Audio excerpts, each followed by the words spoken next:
Welcome दोस्तों, स्वागत है आपका अपने चैनल पढ़ाई लिखाई पे। स्टूडेंट्स, अब देखने वाले हम stress strain diagram. Very very important topic है ये। ठीक है, आप चाहे बीटेक फर्स्ट ईयर की क्लासेस कर रहे हो, कॉमन होता है सभी ब्रांचेज में ये सब्जेक्ट आना ही आना। उसमें ये टॉपिक जो है आपका फर्स्ट ईयर में भी इंपॉर्टेंट है, साथ ही साथ मैकेनिकल इंजीनियरिंग ब्रांच के लिए, साथ ही साथ सिविल इंजीनियरिंग ब्रांच के लिए ये कभी पीछा इन लोगों का नहीं छोड़ने वाला है। ठीक है, तो आइए पढ़ते हैं, इस टॉपिक को स्टडी करने की कोशिश करते हैं। बहुत ही ज़्यादा इंपॉर्टेंट टॉपिक है। तो देखिए क्या है, यहाँ से आपके एक या एक से ज़्यादा भी मल्टीपल चॉइस क्वेश्चन बन सकते हैं इस डायग्राम से। तो आइए देखते हैं दोस्तों। तो सबसे पहले देखिए, जैसे कि हम देखे थे अभी कि भाई जो स्ट्रेस होती है, स्ट्रेस क्या होती है, फोर्स डिवाइड बाय एरिया होती है, और स्ट्रेन, ठीक है, जो कि change in dimension divide by original dimension हुआ करती है इस तरह से। अब पहले देखते हैं कि डायग्राम बनाया कैसे गया है, क्यों बनाया गया है। ठीक है, तो इसको देखते हैं। तो सबसे पहले जान लीजिए कि डायग्राम कैसे बनाया जाता है। तो देखिए, ये एक आपने स्पेसिमेन ले लिया, ठीक है, एक रॉड ले लो, एक बार ले लो, ठीक है, ठीक।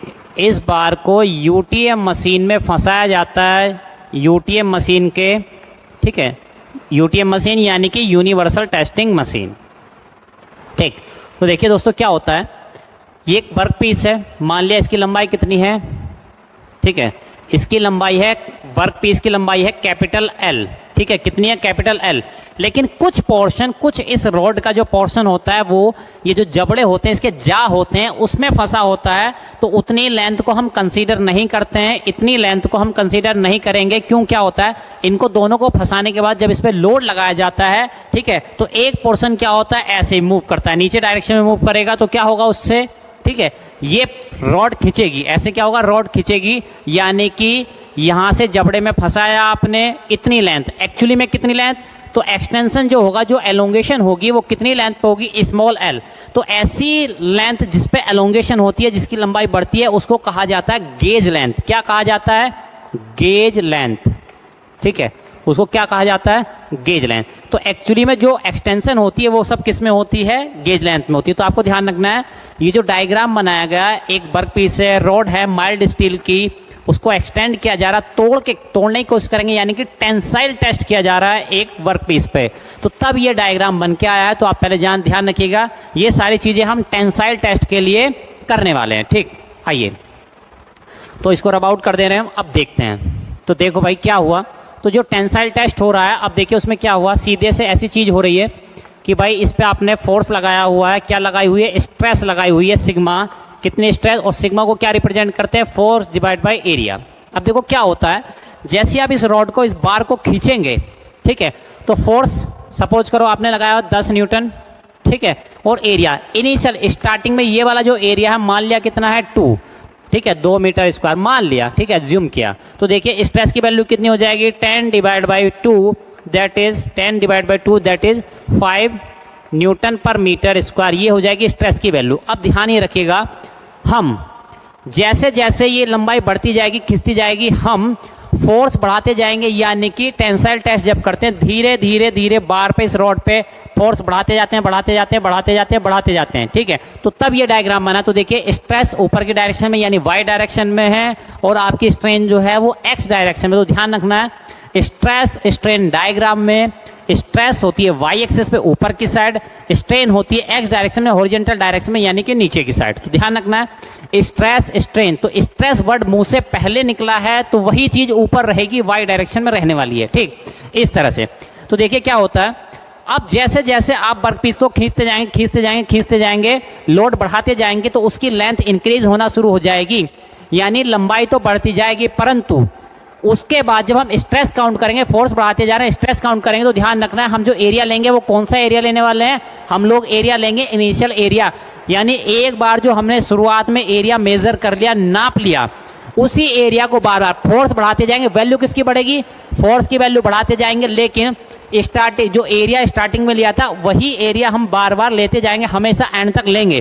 तो यानी ये एक्चुअल डाटा रिप्रेजेंट नहीं करता है, ठीक है, क्योंकि क्या होगा, कुछ देर बाद जब इस पे फोर्स बढ़ता जाएगा तो ये वर्कपीस ऐसा हो जाएगा, यानी कि लेंथ तो बढ़ चुकी होगी लेकिन एरिया कम होता जाएगा।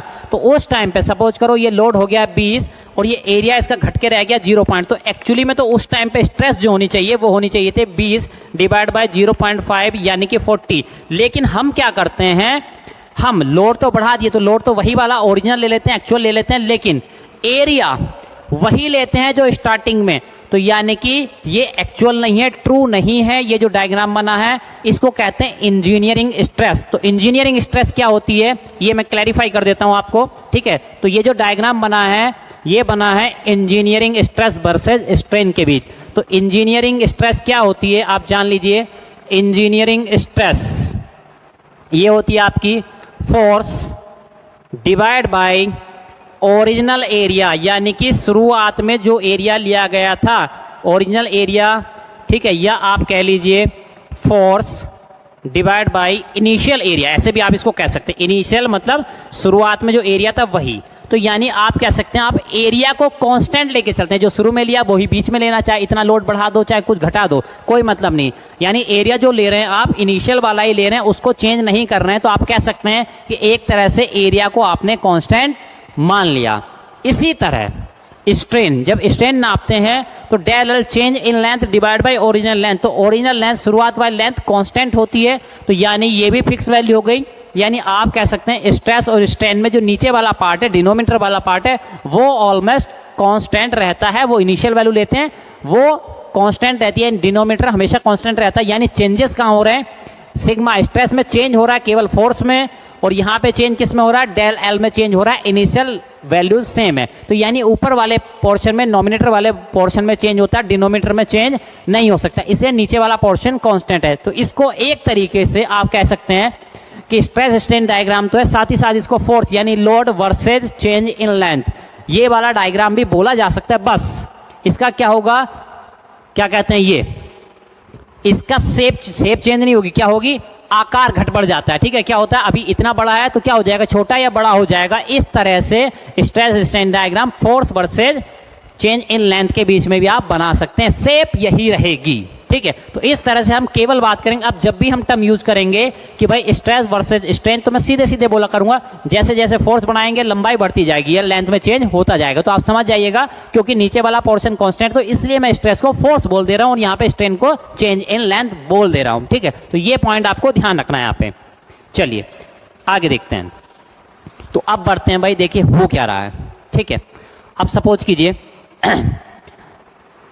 सबसे शुरुआत में अभी हम यहाँ पे 0 पे, ये पॉइंट है O, ठीक है, O यानी इनिशियल पॉइंट 0 पॉइंट।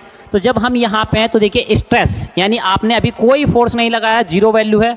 इधर को जाएंगे तो चेंज इन लेंथ कुछ नहीं हुआ, मतलब यहाँ पे ओरिजिनल लेंथ है और यहाँ पे कोई भी फोर्स अभी नहीं लगा है।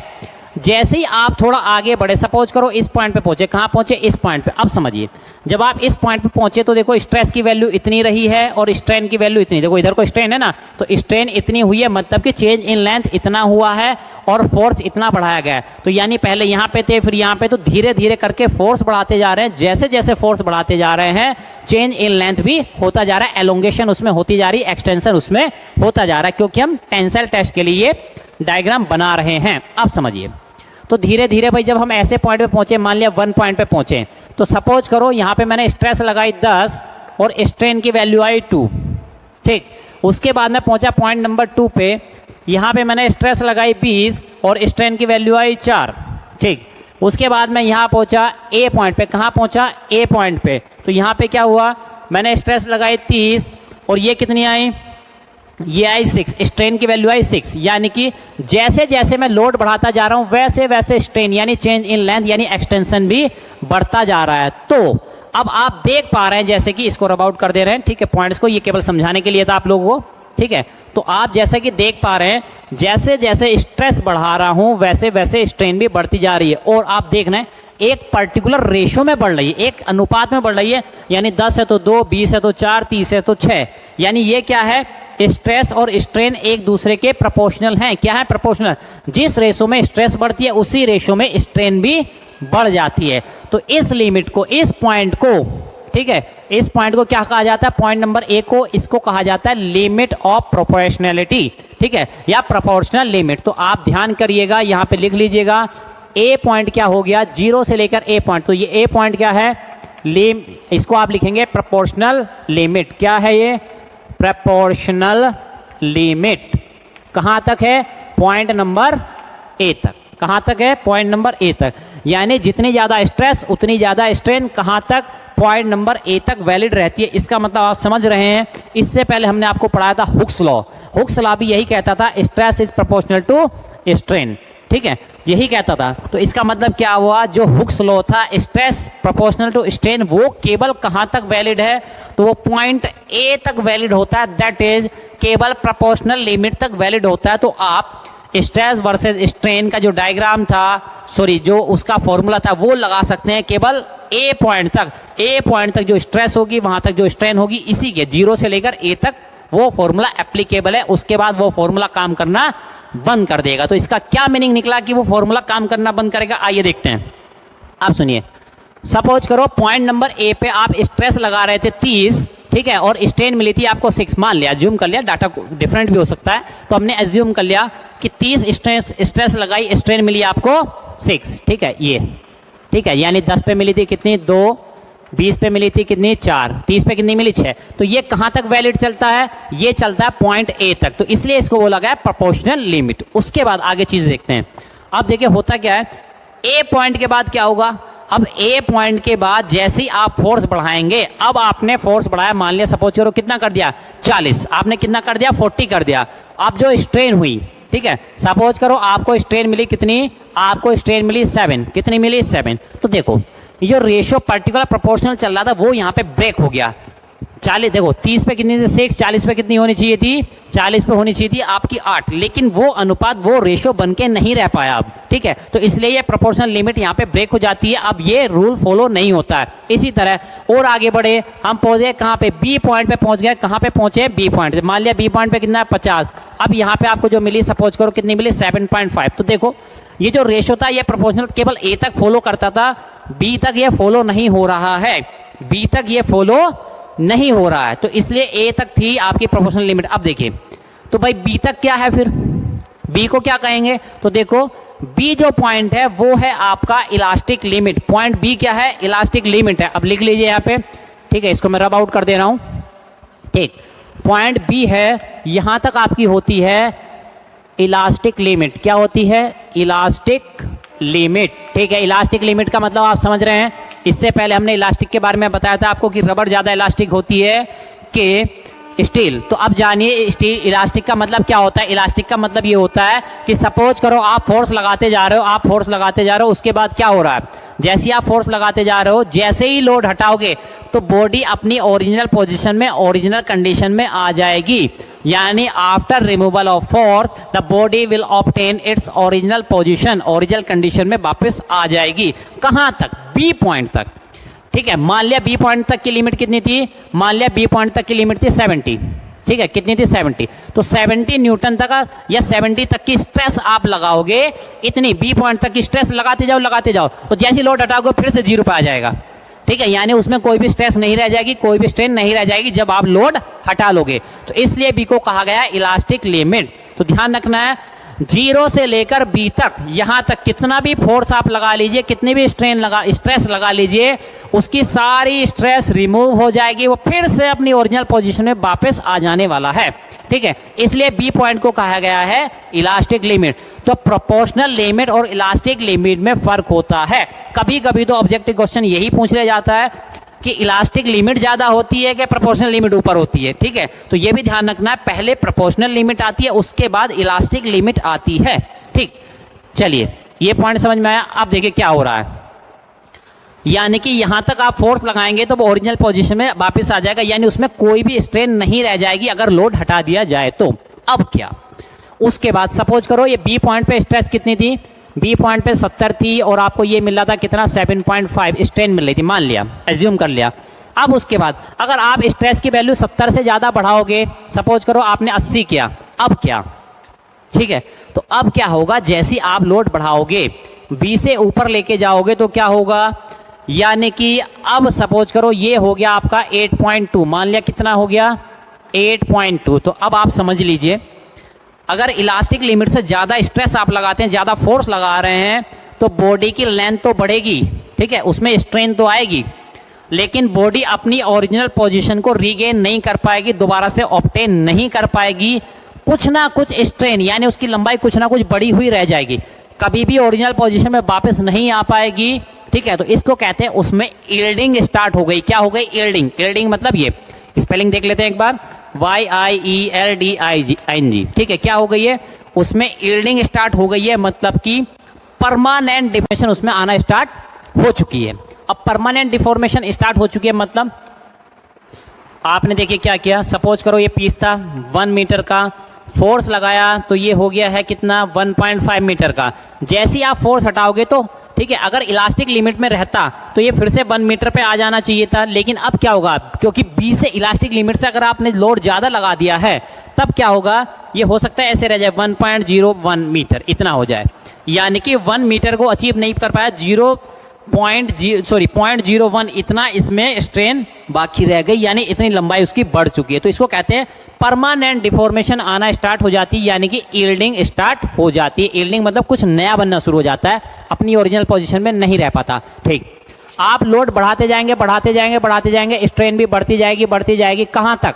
ये होता है पॉइंट नंबर सी तक। कहाँ तक होता है? पॉइंट नंबर सी तक ऐसे चलता रहता है। आप लोड बढ़ाते जाइए बढ़ाते जाइए बढ़ाते जाइए, स्ट्रेन भी देखिए, आपने इतना लोड लगाया, ठीक है, आपने क्या किया, इतना लोड लगाया, स्ट्रेन इतनी, आपने और ज़्यादा लोड लगाया, स्ट्रेन भी और ज़्यादा बढ़ जाएगी, ठीक है। तो आप लोड बढ़ाते जाइए, स्ट्रेस बढ़ाते जाइए, स्ट्रेन भी उसी तरह से बढ़ती जाएगी, ठीक है। और ये परमानेंट डिफॉर्मेशन होती जाती है, कहाँ से? बी के बाद। चलिए लोड बढ़ाते जाते हैं, ठीक। अब सी पॉइंट के बाद अचानक से कुछ देर बाद आप देख पाएंगे अब क्या हुआ। पहले सपोज करो यहाँ पे वैल्यू थी, मान लिया स्ट्रेस की वैल्यू कितनी थी, यहाँ पे 100 थी, तो आपने क्या किया, 100 की स्ट्रेस लगाई और स्ट्रेन मिली आपको, देखिए 100 की स्ट्रेस लगाई और स्ट्रेन मिली आपको, मान लिया कितना, 9।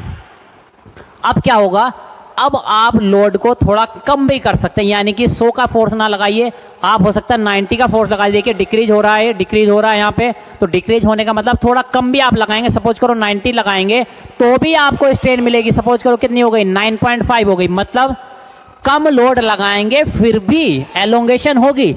यानी पहले 100 लोड लगा रहे थे, 100 की स्ट्रेस लगा रहे, तब जाके आपको 9.5 मिल रहा था।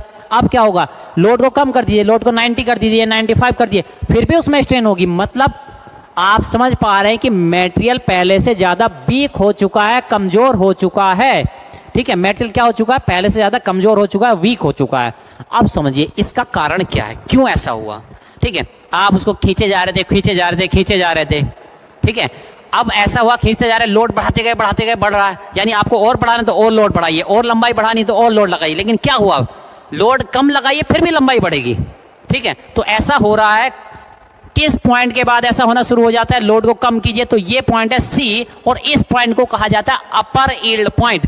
यानी अपर यील्ड पॉइंट के बाद जैसे ही आप लोड घटाएंगे तो भी एलोंगेशन होगी, ठीक है। तो यहां पे इसको नोट कर लेते हैं, पॉइंट नंबर सी क्या है, तो पॉइंट नंबर सी है अपर यील्ड पॉइंट। क्या नाम है इसका, अपर यील्ड पॉइंट, ठीक है, that is upper yield point, ठीक।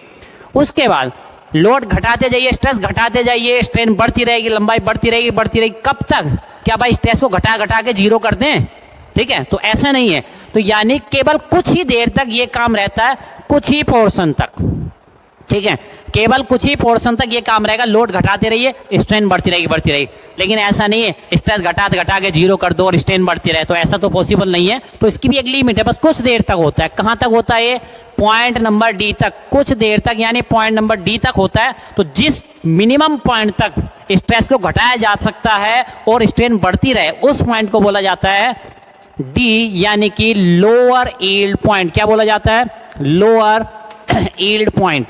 क्या बोला जाता है, लोअर यील्ड पॉइंट। आप समझिए, यानी लोअर यील्ड पॉइंट से ज्यादा आप स्ट्रेस को घटा नहीं सकते, उससे ज्यादा घटाएंगे तो फिर स्ट्रेन में एक्सटेंशन नहीं होगा और ज्यादा लेंथ उसकी इंक्रीज नहीं होगी, ठीक है। तो आप कह सकते हैं, अब देखिए यहाँ पे क्या होता है, मेटेरियल थोड़ा वीक हो गया था, मेटेरियल क्या कह सकते हैं, वीक हो गया था, कमजोर होता, यानी कि कमजोर पे थोड़ा कम फोर्स लगाओगे तो भी लंबाई बढ़ेगी, ठीक है। तो ये कॉन्सेप्ट समझ में आता है, ठीक है भाई, खींचते गए पतला होता गया बेचारा, कमजोर होता गया, पतला होता गया पीस, तो कमजोर हो सकता है, ठीक है। यहाँ तक समझने आने वाली चीज है, यानी परमानेंट डिफॉर्मेशन वाले फेज में ये एंटर कर चुका है। अब देखिए क्या होता है, हाँ एक पॉइंट और आपको यहाँ पे ध्यान रखना है, एमसीक्यू क्वेश्चन के लिए, ऑब्जेक्टिव क्वेश्चन के लिए खासकर, कि जो डी पॉइंट होता है यानी कि लोअर यील्ड पॉइंट होता है, ये इलास्टिक लिमिट वाले पॉइंट से थोड़ा सा स्लाइटली ऊपर होता है। कहां होता है, तो जब भी आप डायग्राम बनाएं, ए पॉइंट नीचे रहेगा, बी पॉइंट उससे थोड़ा ऊपर रहेगा, और साथ ही साथ ये जो डी पॉइंट है ये बी पॉइंट से थोड़ा ऊपर, डी वाला point lower yield point B point से यानी इलास्टिक लिमिट से थोड़ा ऊपर रहेगा। और हाँ एक चीज और हम बताना भूल गए थे आपको, देखिए क्या है, ये जो हमने बताया था प्रोपोर्शनल लिमिट यानी 0 से लेकर ए तक, तो प्रोपोर्शनल लिमिट में एक चीज और होती है, क्या, लीनियर, ये क्या होती है, एक स्ट्रेट लाइन होती है, क्या होती है, एक स्ट्रेट लाइन, ध्यान रखिएगा, ये क्या होती है, स्ट्रेट लाइन, ठीक है, यानी 0 से ए तक लीनियर प्रोपोर्शनल में चलता है, इसलिए ओ से लेकर ए तक एक स्ट्रेट लाइन होती है, लेकिन ए से लेकर बी तक स्ट्रेट लाइन नहीं होती है। तो ये भी ध्यान रखना, कभी कभी ये भी पूछ लेता है कि कहाँ 0 से स्टार्टिंग से लेकर कहाँ तक, किस पॉइंट तक स्ट्रेट लाइन को फॉलो किया जाता है, तो 0 से लेकर ए तक, दैट इज प्रोपोर्शनल लिमिट तक लीनियर वेरिएशन होता है। चलिए आगे चलते हैं। तो हाँ भाई यहाँ पे देखते हैं अब, तो देखो डी के बाद अब क्या भाई, मेटेरियल पे स्ट्रेस घटाते जा रहे हैं, एक्सटेंशन हो रहा है, लेकिन कहाँ तक, केवल डी पॉइंट तक। अब क्या, उसके बाद शुरू होता है असली खेला, ठीक है। देखिए क्या है इसमें, डी पॉइंट के बाद क्या होगा, अचानक से क्या होगा, अब आपको स्ट्रेस बढ़ानी पड़ेगी, अब आपको क्या करना पड़ेगा, स्ट्रेस का अमाउंट बढ़ाओ, उस पर लोड बढ़ाओ, तभी लंबाई बढ़ेगी, एक्सटेंशन तभी होगा, स्ट्रेन तभी आएगी, उसमें एलोंगेशन तभी होगा। यानी ये क्या हो गया भाई, अभी तो कह रहे थे सी के बाद डी पे कि मेटेरियल कमजोर हो गया, अब अचानक से मेटेरियल क्या हो गया भाई, कौन सी जड़ी बूटी पी के आ गया है, ठीक है। तो भाई देखो जड़ी बूटी नहीं पी के आया है, ठीक है, ऐसे समझ लो आप, ठीक है, कि भाई इसमें परमानेंट डिफॉर्मेशन तो हो रही है, यानी ऐसी स्ट्रेन आ रही है जो कि फिर से रिकवरेबल नहीं है, यानी उसको रिकवर नहीं कर सकते, ओरिजिनल पोजीशन में वापस नहीं जा सकता। अब क्या हुआ फिर, तो देखिए अब इसमें क्या होता है, मेटेरियल पहले कह रहे थे कमजोर हो गया, अब इसमें शक्ति आ गई, यानी ज्यादा लोड लगाओगे तभी एलोंगेशन होगी। कहने का मतलब है अब डी पॉइंट से लेकर ई पॉइंट तक का जो एरिया है, डी से लेकर ई, ठीक है, ये जो रीजन है, ठीक है, ई पॉइंट को जो बोला जाता है वो पहले देख लीजिए, ई पॉइंट को बोला जाता है अल्टीमेट, ठीक है, अल्टीमेट पॉइंट या अल्टीमेट स्ट्रेंथ बोला जाता है, अल्टीमेट पॉइंट, ठीक है। तो यानी कि अब आपको स्ट्रेस बढ़ाते रहना पड़ेगा, बढ़ाते रहना पड़े और बढ़ाते रहना पड़ेगा, तभी इसमें एक्सटेंशन होगी, एक्सटेंशन इसका होगा, स्ट्रेन बढ़ेगी इसमें तभी, ठीक, यानी इसमें मजबूती आ गई है, पहले से ज्यादा हार्ड हो गया है। ऐसा कैसे हुआ, तो देखिए क्या होता है, जैसे आप कहते हैं ना कि दिया बुझने से पहले फड़फड़ाता जरूर है, ठीक है, ऐसे ही कुछ इसने किया है, इसमें स्ट्रेंथ पता नहीं कहां से आ गई, ये प्रोसेस, इसकी अचानक से जो स्ट्रेंथ बढ़ जाती है ये, ठीक है, यानी कह सकते हैं मेटेरियल पहले से ज्यादा हार्ड हो गया है, तो इसको कहते हैं स्ट्रेन हार्डनिंग, ठीक है, यानी यहां से लेकर डी से लेकर यहां तक का जो प्रोसेस है, इसको कहते हैं मेटेरियल पहले से ज्यादा हार्ड हो गया, और इसको कहा जाता है स्ट्रेन हार्डनिंग, ठीक है। ये ध्यान रखना है, कभी कभी इमेज देके आपसे पूछ सकता है कि स्ट्रेन हार्डनिंग कहां से कहां तक रीजन है, तो डी से लेकर कहां से, ये डी से लेकर ई तक का जो रीजन होता है ये होता है स्ट्रेन हार्डनिंग रीजन। अब ये हुआ कैसे, ठीक है, तो हमको ये चेक करना है कि ये हुआ कैसे, हार्ड कैसे हो गया। तो देखो भाई एक सीधी सी बात समझो, ठीक है, ये एक दरवाजा है, ये गेट है, ठीक है, मैं यहाँ पे हूँ, मेरे हाथ में एक डंडा है, एक रॉड है, ठीक है, मुझे इसको रॉड को लेके ऐसे दरवाजे से होकर गुजरना है, सपोज करो गुजरना है, तो मैंने डंडा अपने हाथ में लिया, पकड़ते पकड़ते ऐसे करके, ये मैं हूं और ये डंडा है और ये हम यहां से गुजर गए, ठीक है, वेरी गुड। दूसरे स्टूडेंट ने क्या किया, उसने देखो क्या किया, उसने ज्यादा बुद्धि लगाई, है ना, उसने क्या किया, ये स्टूडेंट था, उसने डंडे को ऐसे पकड़ा, आगे आगे लेके चल रहा है, ठीक है, और यहां से क्या गुजर पाएगा, देखिए क्या यहां से गुजर पाएगा, नहीं गुजर पाएगा, ठीक है, नहीं गुजर पाएगा, मतलब ये यहां पे अटक जाएगा, दरवाजे में फंस जाएगा, ठीक है। अब इसका हमारे क्वेश्चन से क्या लेना देना था, तो देखिए, तो आप लोग ये समझ लीजिए, जैसे जैसे आप मटेरियल को खींचते जा रहे हैं, उसके जो मॉलिक्यूल हैं, ठीक है, जो एटम्स हैं, उसके जो मॉलिक्यूल्स हैं, वो उनकी पोजीशन लगातार चेंज होती जा रही है, परमानेंट डिफॉर्मेशन हो रही है, यानी जो जहां पे था वो कहीं और जगह शिफ्ट हो रहा है। तो लगातार आप देखिए, पहले वर्कपीस ऐसे था, ठीक है, इसके मॉलिक्यूल्स मान लिया यहाँ पे थे ऐसे ऐसे ऐसे, अब आपने इसको जब बढ़ा दिया है ऐसे, खींचते चले गए खींचते चले गए, अब क्या होगा, एक मॉलिक्यूल्स यहाँ पे, एक यहाँ पे, एक यहाँ पे, एक यहाँ पे, यानी ये अपने आप को रीस्ट्रक्चर कर रहे हैं। ठीक है, क्या कर रहे हैं, इनकी पोजीशन चेंज हो रही है, इनकी लोकेशन चेंज हो रही है, एक दूसरे को रीस्ट्रक्चर कर रहे थे। अब जब एक दूसरे को रीस्ट्रक्चर कर रहे थे तो एक यहाँ दाएं से बाएं जा रहा है, एक बाएं से दाएं जा रहा है, यानी अचानक से कह दिया चलो क्लासरूम से बाहर निकलो, तो सारे स्टूडेंट एक ही साथ दरवाजे में निकलने की कोशिश की, तो क्या हो गया, वो आपस में उलझ गए हैं, फंस गए, स्टक हो गए हैं। ठीक है, तो यानी जब एक दूसरे में फंस गए, उलझ गए, मॉलिक्यूल उलझ गए, तो अब उन मॉलिक्यूल्स को तोड़ना मुश्किल हो गया है, यानी वो मटेरियल को तोड़ना अब और ज्यादा हार्ड हो गया है। इसी को कहते हैं कि मटेरियल यहाँ पे हो गया है, मटेरियल की क्या हो गई है, स्ट्रेन हार्डनिंग, मतलब कि मटेरियल पहले से ज्यादा हार्ड हो चुका है। तो इस तरह से, तो यानी कि यहाँ पे मेटल की स्ट्रेंथ बढ़ जाती है, उसकी ओरिएंटेशन के कारण, रीस्ट्रक्चर के कारण ऐसा होता है। ठीक है, तो ई पॉइंट को बोला जाता है अल्टीमेट पॉइंट या अल्टीमेट स्ट्रेंथ। तो यानी कहां तक स्ट्रेस बढ़ाओगे, क्या इनफाइनाइट तक बढ़ाते चले जाओगे तो इनफाइनाइट पे जाके टूटेगा क्या मटेरियल। ठीक है, तो यानी जिस पॉइंट तक मैक्सिमम स्ट्रेस आप बढ़ाते हो उस पॉइंट को बोला जाता है ई point, that is ultimate strength. ठीक है, आप सुनिए, हाँ आगे चलते हैं। तो ई के बाद क्या होता है भाई, आप उसको बढ़ाते चले गए, स्ट्रेस बढ़ाए जा रहे हो, देखो स्ट्रेस की वैल्यू आपने इतनी बढ़ा दी, अब क्या होगा, देखिए स्ट्रेन भी बढ़ती जा रही है, स्ट्रेन भी क्या होती जा रही है, बढ़ती जा रही है। अब स्ट्रेन बढ़ती जा रही है तो भाई अब क्या करना है, ठीक है, को कितना बढ़ाएं, ई तक बढ़ाएंगे। उसके बाद जैसे ही आप ई तक पहुंच चुके हैं, ई के बाद क्या होगा, अब मटेरियल फिर से कमजोर हो गया, यार ये क्या लगा रखा है ना कि कमजोर हो गया है, कभी ताकतवर हो गया, एनर्जी आ गई, फिर से क्या हुआ। तो देखो भाई इसके बाद अब जो पोजीशन होती है ई पॉइंट के बाद क्या होता है, ठीक है, मटेरियल इस तरह का हो जाता है, देखो ठीक है, यानी लगभग टूटने की कगार पे पहुंच चुका है।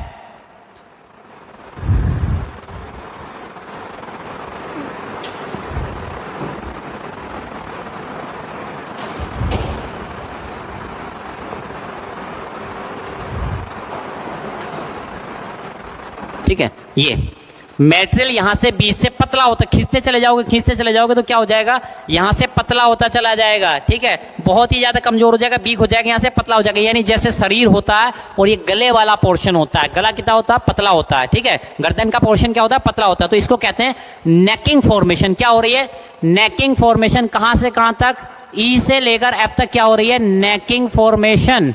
ध्यान दीजिएगा क्या हो रही है, नेकिंग फॉर्मेशन होने लगती है। ठीक है, नेकिंग फॉर्मेशन होने लगी मतलब ये कमजोर हो गया, बीच से पतला हो गया, मतलब जस्ट टूटने ही वाला है अब। ठीक है, तो इसलिए थोड़ी सी कम स्ट्रेस भी लगाएंगे तो भी अब वो खिंचता रहता है, एक्सटेंशन उसमें होता रहता है, एलोंगेशन होती रहती है, स्ट्रेन उसमें आती रहती है। तो ई से एफ वाला जो पोर्शन होता है उसको बोलते हैं नेकिंग फॉर्मेशन यहाँ पे हो रही है। कहां से, ई से एफ तक।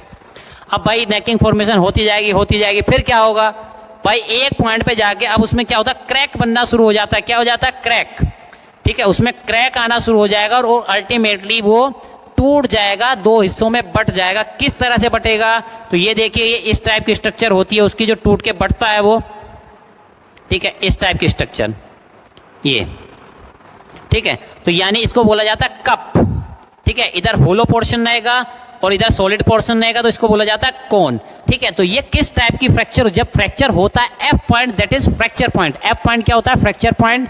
यानी कि यहाँ पे ये भी पूछ लेता फ्रैक्चर कहाँ पे होता है, एफ पे। तो यानी कि वो अल्टीमेट मैक्सिमम वैल्यू से, तो देखिए पूरे डायग्राम में सबसे ज्यादा स्ट्रेस की वैल्यू किस पॉइंट पे है, ई पॉइंट पे है।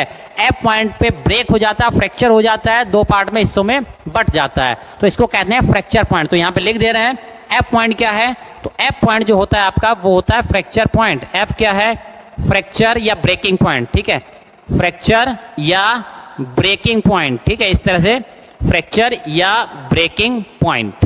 ठीक है, ये हो गया ई पॉइंट, एफ पॉइंट सॉरी। ठीक है, तो आपको ध्यान रखना है कि इस डायग्राम में जो फ्रैक्चर हुआ है किस शेप का हुआ है, तो ये भी पूछता है कभी कभी, कप एंड कौन शेप का फ्रैक्चर बनता है, पीस इस दो पार्ट में डिवाइड हो जाते हैं। और कुछ फैक्ट जो इस डायग्राम से पूछे जा सकते हैं वो ये हैं कि ये स्ट्रेस स्ट्रेन डायग्राम किसके लिए बनाया गया है, तो ये स्ट्रेस स्ट्रेन डायग्राम है किसके लिए, डक्टाइल मटेरियल के लिए। ध्यान रखना है किस मटेरियल के लिए है, डक्टाइल मटेरियल के लिए ये डायग्राम बनाया गया है, क्योंकि इसमें सभी पॉइंट आ जाते हैं। ठीक है, proportional limit, elastic limit, upper yield point, lower yield point, ठीक है, आपका अल्टीमेट पॉइंट, फ्रैक्चर पॉइंट, ठीक है। लेकिन बाकी कुछ डायग्राम में और किसी मटेरियल के लिए आप बनाएंगे तो उसमें सारे पॉइंट्स देखने को नहीं मिलते, इसलिए अक्सर प्रीफर किया जाता है डक्टाइल मटेरियल का। और ये किसके लिए बना है? ये बना है आपका माइल्ड स्टील। किसके लिए? माइल्ड स्टील के लिए बना है, ठीक है, जिसको शॉर्ट फॉर्म में MS भी कहते हैं, ठीक है। और आपको डक्टाइल मटेरियल का है तो उसमें माइल्ड स्टील भी आता है, आपका कॉपर भी आता है, और आपका एल्यूमिनियम भी डक्टाइल मटेरियल की कैटेगरी में आता है। अब डक्टाइल मटेरियल की डेफिनेशन एक बार फिर से यहां से देख लेते हैं। ऐसा मटेरियल जिसमें परमानेंट डिफॉर्मेशन यानी प्लास्टिक रीजन, प्लास्टिक स्ट्रेन ज्यादा होती है, तो आपको साफ साफ दिखाई दे रहा है इलास्टिक रीजन थोड़ा सा है, और EPR इलास्टोप्लास्टिक रीजन बहुत थोड़ा यानी कि नेग्लिजिबल होता है। EPR जो होता है इलास्टोप्लास्टिक रीजन लगभग नेग्लिजिबल होता है जब इलास्टिक से प्लास्टिक में कन्वर्जन हो रहा था, ट्रांजिशन जोन जो होती है वो होता है आपका EPR। अब देखिए इसमें क्या, प्लास्टिक रीजन यानी प्लास्टिक परमानेंट डिफॉर्मेशन बहुत ज्यादा है, तो आपसे डक्टाइल मटेरियल की डेफिनेशन पूछता है, तो आपको ध्यान रखना है डक्टाइल मटेरियल में प्लास्टिक रीजन बहुत ज्यादा होता है in comparison to elastic region, ठीक है। तो कभी कभी कंफ्यूज हो जाते हैं इस चीज में कि भाई डक्टाइल मटेरियल में इलास्टिक रीजन बहुत ज्यादा होता है। जी नहीं, टोटल रीजन तो ज्यादा होता ही होता है, साथ ही साथ प्लास्टिक रीजन बहुत ज्यादा होता है in comparison to both of that. तो इस तरह से पूछ सकता है आपसे। और चीज एक जान लीजिए, ये हुआ आपका डक्टाइल मटेरियल के, तो ये होते हैं माइल्ड स्टील, कॉपर, एल्यूमिनियम। इनमें से किसी के लिए भी बनाने को आए तो आप समझ जाइएगा कि आपको यही वाला डायग्राम वहां पे बनाना है, ठीक है। और ये इंजीनियरिंग स्ट्रेस स्ट्रेन डायग्राम है, क्योंकि एरिया कांस्टेंट इनिशियल वाला लेके चलते हैं, लेंथ भी इनिशियल वाला लेके चलते हैं, इसलिए आपको ध्यान रखना है ये इंजीनियरिंग स्ट्रेस स्ट्रेन डायग्राम है माइल्ड स्टील के लिए या डक्टाइल मटेरियल के लिए, तब आपको यही वाला डायग्राम वहां पे बनाना होगा। तो आइए स्टूडेंट्स, अब दो अलग अलग मटेरियल के लिए और देखते हैं हम स्ट्रेस स्ट्रेन डायग्राम, ठीक है। तो ज्यादातर चांसेस होते हैं आपके एग्जाम में यही वाला डायग्राम आए, ठीक है। माइल्ड स्टील के लिए, डक्टाइल मटेरियल के देता है तो ज्यादातर यही डायग्राम आने के चांसेस होते हैं, लेकिन फिर भी क्योंकि पेपर ऑब्जेक्टिव होने वाला है तो शायद उसमें कुछ अन्य चीज भी आपसे पूछ ली जाए। तो देखिए क्या है, मैं दो डायग्राम यहाँ पे बना रहा हूँ, ठीक है, 1 और 2, ठीक है। आप सभी जानते हैं स्ट्रेस स्ट्रेन, ठीक है, दोनों डायग्राम हो गए। अब देखिए एक डायग्राम में क्या है, यहाँ पे ये 0 हो गया, O हो गया, इनिशियल पोजीशन हो गई। अब इसमें देखिए क्या होता है अगर ऐसा डायग्राम बना है, ठीक है, तो इसका क्या मीनिंग है, यानी कि देखिए Y डायरेक्शन में स्ट्रेस तो आप लगाते जा रहे हैं, आप स्ट्रेस लगाते जा रहे हैं, लेकिन स्ट्रेन कुछ नहीं हो रहा, यानी उसकी लेंथ में कोई भी चेंजेस नहीं हो रहे हैं, मटेरियल में कोई भी चेंजेस नहीं आ रहे हैं, ना इलास्टिक ना ही प्लास्टिक। इसका मतलब क्या है, जैसे ऐसे समझो, ठीक है, ये दीवार है या बोर्ड है, मैं इसे फोर्स लगाते जा रहा हूँ, फोर्स लगाते जा रहा हूँ, दीवार की लंबाई ना तो घट रही है ना बढ़ रही, ना दीवार कंप्रेस हो रही, कुछ नहीं। तो मेरे लिए क्या है, ये दीवार जो होगी ये क्या होगी, एक रिजिड मटेरियल होगा। रिजिड मटेरियल ऐसा मटेरियल होता है जिसमें आप कितना फोर्स लगाते जाओ, मटेरियल में, बॉडी में, प्रोडक्ट में कोई भी स्ट्रेन जनरेट नहीं होने वाली है, यानी कि आपकी कंपैरिजन में वो कितना फोर्स लगाते जाओ लेकिन आपका फोर्स उसके लिए सफिशिएंट नहीं है कि आप उसमें चेंजेस कर पाओ। तो ऐसा मटेरियल जिसका कहने को ये समझो, इसका आप कुछ नहीं बिगाड़ सकते दीवार का, ठीक है। यानी कि आप जाके पहाड़ में सर मारते रहो, सोचो कि पहाड़ को मैं तोड़ दूंगा तो वो नहीं तोड़ पाओगे, ठीक है। तो ऐसे मटेरियल क्या कहलाते हैं, उनको कहते हैं रिजिड मटेरियल, ठीक है, या रिजिड बॉडी उनको कहते हैं, ठीक है। तो देखिए रिजिड बॉडी के लिए क्या होता है, केवल वाई एक्सिस में यानी स्ट्रेस बढ़ाते जाइए, स्ट्रेन जरा सी भी नहीं मिलेगी। तो आप समझ सकते हैं कि भाई ऐसी अगर कोई लाइन है तो देखिए इसमें वाई कंपोनेंट तो मौजूद है लेकिन एक्स कंपोनेंट क्या है, एक्स कंपोनेंट मौजूद ही नहीं है, यानी कि एक्स कंपोनेंट क्या हो गया यहाँ पे 0। तो आप समझिए इसका स्लोप क्या हो जाएगा। तो पहले लिख लिए किस मटेरियल के लिए है, ये है आपका रिजिड बॉडी के लिए। किस बॉडी के लिए डायग्राम बनाया गया है, ये बनाया गया रिजिड बॉडी के लिए। डायग्राम ऐसा बनेगा यानी उसमें स्ट्रेस होगी लेकिन स्ट्रेन उसमें नहीं आने वाली है, ठीक। अब बात करते हैं स्लोप की। तो देखो भाई y कंपोनेंट मौजूद है लेकिन x कंपोनेंट नहीं है, तो यानी स्लोप क्या करते थे, स्ट्रेस मौजूद है लेकिन स्ट्रेन कितनी है, 0, ठीक है। तो ये कितना आ जाएगा, इनफाइनाइट, यानी यंग मॉडुलस ऑफ इलास्टिसिटी की वैल्यू कितनी आ गई, इनफाइनाइट। या आपसे ऐसे भी पूछ सकता है कि भाई ये बताओ रिजिड बॉडी के लिए यंग मॉडुलस ऑफ इलास्टिसिटी की वैल्यू कितनी होती है, इनफाइनाइट, ठीक है। ये आपसे ऐसे पूछ सकता है रिजिड बॉडी के लिए स्ट्रेस स्ट्रेन डायग्राम का स्लोप कितना होता है, तो वो होता है आपका इनफाइनाइट। ध्यान रखना है, तो ये क्वेश्चन ऑब्जेक्टिव में ट्रेंड कर सकता है आपके, ठीक है। तो इस टाइप के छोटे छोटे क्वेश्चन अक्सर पूछे जाते हैं। अब देखिए एक चीज और देखते हैं, अब देखता हूं मैं प्लास्टिक बॉडी, कैसी बॉडी है, प्लास्टिक, ठीक है, कैसी बॉडी है? प्लास्टिक, यानी परफेक्टली प्लास्टिक बॉडी है। प्लास्टिक बॉडी का मतलब ये हुआ जैसी आप उस पर फोर्स लगाओगे, ठीक है, यानी कि ऐसा तो है नहीं भाई चींटी आके बैठ जाए, है ना, और बॉडी खींचनी शुरू हो जाए, तो जरा से फोर्स से नहीं होगी, कुछ पर्टिकुलर फोर्स जैसी आप लगाते हैं, एक सर्टेन वैल्यू जैसी स्ट्रेस की आप लगाते हैं, मान लिया कितनी लगाते हैं, इतना, भाई जीरो पे तो होगा नहीं कुछ, मान लिया कितना लगाते हैं स्ट्रेस, इतना, ठीक है, अब लगाएंगे तो वो मेटेरियल की एक्सटेंशन होता जाएगा या उसमें चेंजेज आते जाएंगे, डायमेंशन चेंज होती जाएंगे और होती चली जा रही हैं, ठीक है, तो यानी कि सर्टेन वैल्यू ऑफ स्ट्रेस पे क्या होगा, स्ट्रेन बढ़ती चली जाएगी, फिर आप फोर्स की वैल्यू चाहे बढ़ाएं ना बढ़ाएं, वो उतने ही फोर्स पे स्ट्रेन बढ़ती चली जानी है, ठीक है, तो ऐसे मटेरियल को कहते हैं प्लास्टिक मटेरियल, ठीक है, तो प्लास्टिक मटेरियल के लिए अगर डायग्राम आए तो आपको ऐसा बनाना है। अब इसमें देख लीजिए y कंपोनेंट मौजूद है, x कंपोनेंट भी मौजूद है, लेकिन आप ध्यान रखना है कि इसमें x कंपोनेंट जीरो था इसलिए इनफाइनाइट था, इसमें x कंपोनेंट जीरो नहीं है, ठीक है, क्या है इसमें x कंपोनेंट जीरो नहीं है, देखिए x कंपोनेंट होता चला जा रहा है, बढ़ता चला जा रहा है, ठीक है, और y कंपोनेंट भी इसमें मौजूद है, क्योंकि y कंपोनेंट ऊपर मौजूद है, उसकी वैल्यू जीरो नहीं है, तो इसकी वैल्यू कभी भी क्या नहीं हो सकती, वैल्यू जीरो भी नहीं हो सकती है, ठीक है, और ना ही इनफाइनाइट हो सकती है क्योंकि x कंपोनेंट भी मौजूद है, ठीक है। अब तो देखिए आपने डायग्राम देखे, माइल्ड स्टील के लिए, डक्टाइल मटेरियल के लिए देखा, इससे पहले ब्रिटिल मटेरियल के लिए देखा था, रिजिड बॉडी के लिए देखा हमने, और परफेक्टली प्लास्टिक बॉडी के लिए देख पा रहे हैं। तो इतने सारे डायग्राम हो गए, इनको आपको, और हाँ एक पॉइंट ऑफ ध्यान रखना है आपको, स्ट्रेस स्ट्रेन डायग्राम जो बनाते हैं माइल्ड स्टील के लिए, तो उसमें ध्यान रखना है माइल्ड स्टील के लिए या लो कार्बन स्टील के लिए, लो कार्बन स्टील यानी जिनमें कार्बन कंटेंट कम होता है, उनमें ही केवल और केवल अपर यील्ड पॉइंट दिखाई देता है, शो होता है, बाकी जो हाई कार्बन स्टील होते हैं उसमें केवल लोअर यील्ड पॉइंट ही शो होता है, ठीक है, तो ध्यान रखना है अपर यील्ड पॉइंट शो होता है केवल और केवल लो कार्बन स्टील्स में, तो ये पॉइंट भी आपके लिए से बहुत ज्यादा इंपॉर्टेंट हो गया था। तो देखिए I think that's all about the stress strain diagram, जो आपको आपके सब्जेक्ट के हिसाब से, आपके सिलेबस के हिसाब से जानना चाहिए था, उतना सफिशिएंट। तो आइए स्टूडेंट्स और कुछ चीजें देखते हैं, कुछ फैक्ट्स देखते हैं स्ट्रेस स्ट्रेन डायग्राम के बारे में, देखिए क्या होता है।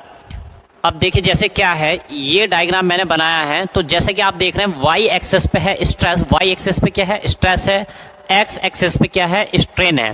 तो आप लोगों ने एक इक्वेशन पढ़ी होगी, ठीक है, y equal to M X, जो कि क्या होती है, y equal to M X क्या हुआ करती है, ये हुआ करती है आपकी स्ट्रेट लाइन की इक्वेशन हुआ करती है। अगर इसमें m की वैल्यू मैं निकालूं तो m की वैल्यू क्या निकल के आएगी, y डिवाइड बाई x, और m को क्या कहते थे, ठीक है, स्लोप, और स्लोप को कैसे रिप्रेजेंट किया करते थे, tan थीटा से, ठीक है, तो यानी आप कह सकते हैं कि स्ट्रेस डिवाइड बाय स्ट्रेन, अगर इसका स्लोप निकाला जाए, स्लोप मतलब जो एंगल निकालते हैं कितना झुका हुआ है, इस तरह से अगर स्लोप निकालते हैं तो आपको ध्यान रखना है जो y एक्सिस पे है उसको ऊपर रखना है और जो x एक्सिस पे है उसको नीचे रखना है। तो स्ट्रेस डिवाइड बाय स्ट्रेन ये क्या है, y कंपोनेंट है, y एक्सिस वाला वर्टिकल कंपोनेंट है, डिवाइड बाय x एक्सिस वाला यानी हॉरिजॉन्टल कंपोनेंट है स्ट्रेन। तो आप कह सकते हैं कि जो स्लोप होता है, ठीक है, इस डायग्राम का जो स्लोप होगा ये इस तरह से, ठीक है, ये y वाला कंपोनेंट, ये y वाला कंपोनेंट है, ये x वाला, यानी vertical component divide by horizontal component.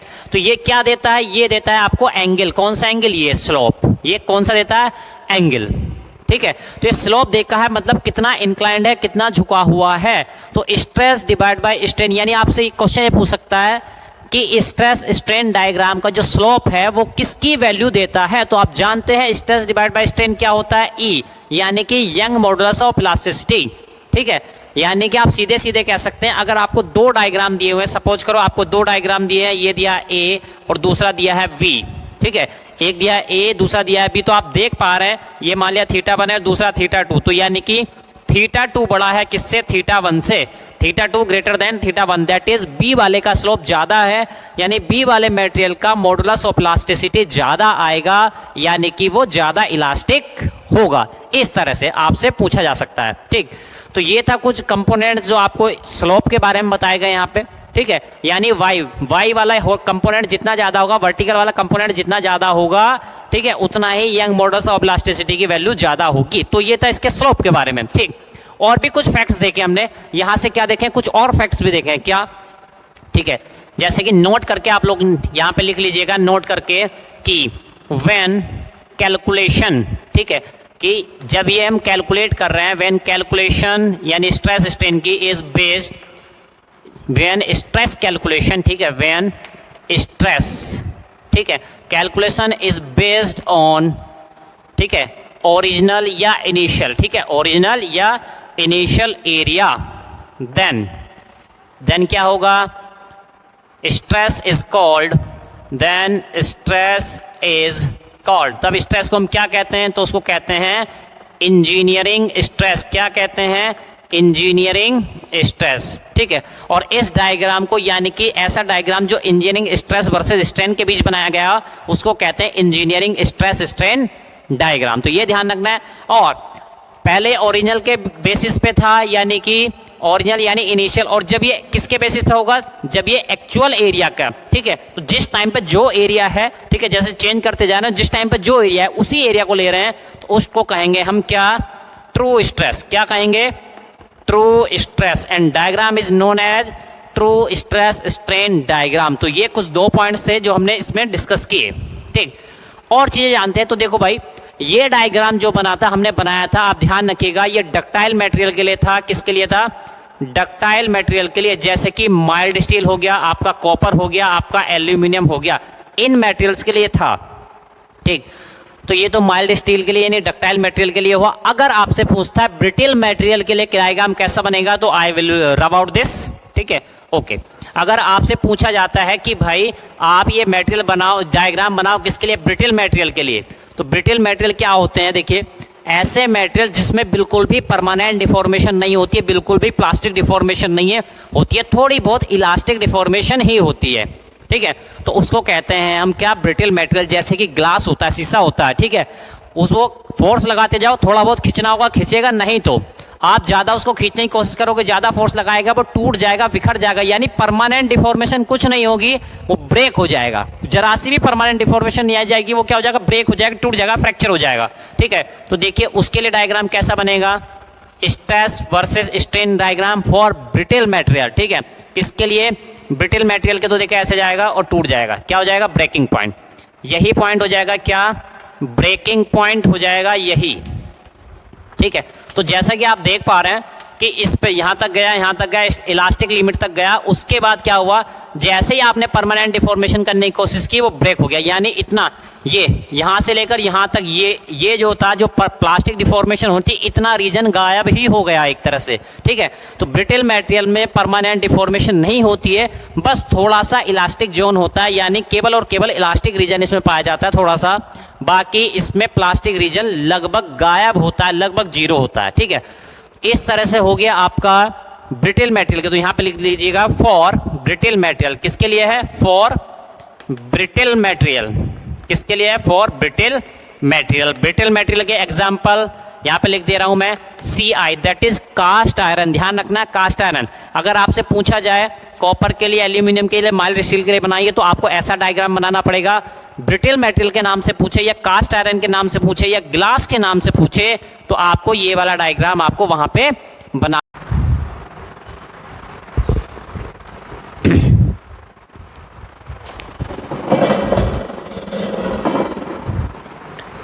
तो आइए स्टूडेंट्स, अब देखते हैं दो materials, that is ductile material and brittle material.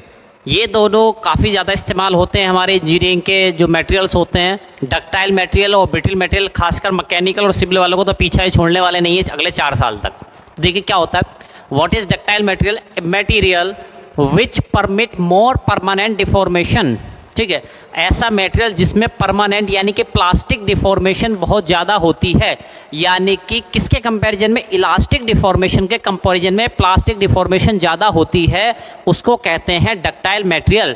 जैसे कि आपका हो गया माइल्ड स्टील, ठीक है, कॉपर हो गया, आपका एल्यूमिनियम, ऐसे कुछ एग्जाम मटेरियल्स जो होते हैं वो डक्टाइल मटेरियल की कैटेगरी में आते हैं। तो देखिए जैसे स्ट्रेन है, तो यहाँ पे जो इलास्टिक स्ट्रेन है, इलास्टिक एलोंगेशन है, इलास्टिक डिफॉर्मेशन है, वो केवल इतनी है, ठीक है, इलास्टिक केवल इतनी है, और प्लास्टिक कितनी है, देखिए इतनी सारी है प्लास्टिक डिफॉर्मेशन। तो यानी कि प्लास्टिक परमानेंट, जो एक बार चेंज हो गई तो वो वापस अपनी पोजीशन में नहीं आएगा। तो ये प्लास्टिक डिफॉर्मेशन जो होती है ये बहुत ज़्यादा होती है in comparison to elastic deformation के।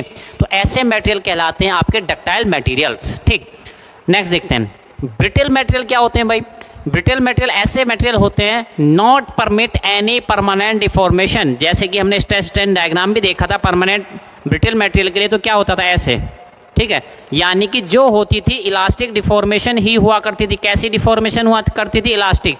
परमानेंट डिफॉर्मेशन नहीं हुआ करती थी, बहुत जरा सी, नेग्लिजिबल, लगभग जीरो के बराबर, क्योंकि मटेरियल क्या हो जाता था? ब्रेक हो जाता था, ठीक है। तो उनको कहते हैं ब्रिटल मटेरियल। जैसे कि आपका हो गया कास्ट आयरन, ठीक है, एग्जाम्पल क्या है इसके? कास्ट आयरन हो गया और आपका क्या हो गया? ग्लास, ठीक है। तो ये मटेरियल ऐसे होते हैं, थोड़ी बहुत इलास्टिक डिफॉर्मेशन होगी तो हो जाएगी, लेकिन अगर आप उसको ज़्यादा फोर्स लगाने की कोशिश करोगे तो प्लास्टिकली वो डिफॉर्म नहीं हो जाएगा, क्या हो जाएगा? ब्रेक हो जाएगा, फ्रैक्चर हो जाएगा, टूट जाएगा। जैसे शीशा होता है, ठीक है, तुरंत टूट जाता है, टुकड़ों टुकड़ों में बट जाता है, ठीक है। तो इस टाइप के मटेरियल कहलाते हैं आपके ब्रिटल मटेरियल। तो नोट पॉइंट क्या बना यहाँ से? नोट पॉइंट बनता है for ductile materials plastic deformation is greater than elastic deformation, यानी प्लास्टिक डिफॉर्मेशन बहुत ज़्यादा होती है in comparison to elastic deformation.